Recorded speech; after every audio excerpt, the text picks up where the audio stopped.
전 TTS를 사용할 뿐 팩트들은 모두 전 세계 기사를 뒤지면서까지 실제 사실을 기반으로 대본을 쓰면서 사용하고 있는데요.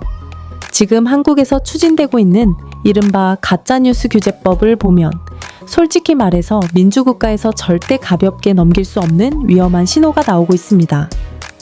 겉으로는 가짜뉴스를 막겠다는 명분입니다. 좋아요. 가짜뉴스 막으면 좋죠. 하지만 핵심은 이것입니다. 정부가 무엇이 진실이고 무엇이 거짓인지 판단하는 권한을 가지겠다는 구조입니다. 이 순간부터 이건 더 이상 단순한 규제가 아닙니다. 검열의 시작입니다.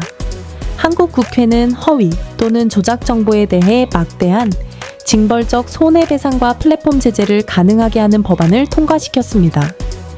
문제는 이 법의 정의가 매우 광범위하고 모호하다는 점입니다. 허위, 조작, 피해를 유발하는 정보. 이 기준을 누가 정합니까? 정부입니다. 국가기관입니다.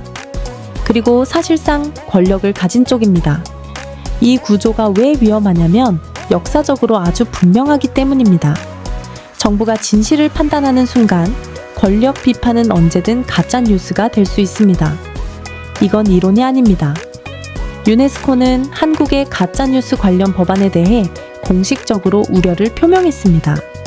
유네스코는 이 법이 언론의 자유를 위축시키고 자기 검열을 유발하며 정당한 비판 보도까지 위험에 빠뜨릴 수 있다고 명확히 경고했습니다.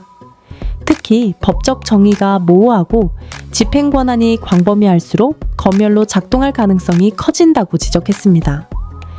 미국 정부도 공식적으로 우려를 표명했습니다. 미 국무부는 이 법이 표현의 자유를 훼손하고 글로벌 IT 기업과 디지털 표현 환경에 부정적인 영향을 줄 수 있다며 중대한 우려를 전달했습니다. AP통신과 AEBC 뉴스, 로이터와 주요 외신들 역시 이 법이 언론과 유튜브, 온라인 표현을 위축시키는 사실상의 검열 장치가 될 수 있다고 연이어 보도하고 있습니다. 이게 왜 심각하냐면 민주주의의 기본 원칙 때문입니다. 민주국가에서는 진실을 정부가 결정하지 않습니다. 진실은 언론, 법원, 시민사회, 그리고 공개적 토론 속에서 검증됩니다. 그런데 지금 구조는 이렇게 바뀌고 있습니다. 정부가 정한 기준에 따라 이건 가짜다, 이건 문제다. 이건 자유민주주의가 아니라 관리형 표현 체제입니다. 오늘은 가짜뉴스를 명분으로 시작하지만 내일은 불편한 비판, 권력에 거슬리는 주장, 정책 실패 지적까지 언제든 포함될 수 있습니다. 이걸 보고도 아무 문제 없다고 생각한다면 그건 자유가 어떻게 사라지는지 모르는 겁니다. 자유는 한 번에 사라지지 않습니다. 조금씩 명분을 붙여서 법으로 관리라는 이름으로 사라집니다. 지금 이 법이 바로 그 출발점이 될 수 있다는 점을 국제기구와 동맹국들이 이미 경고하고 있습니다. 가짜뉴스는 분명 문제입니다.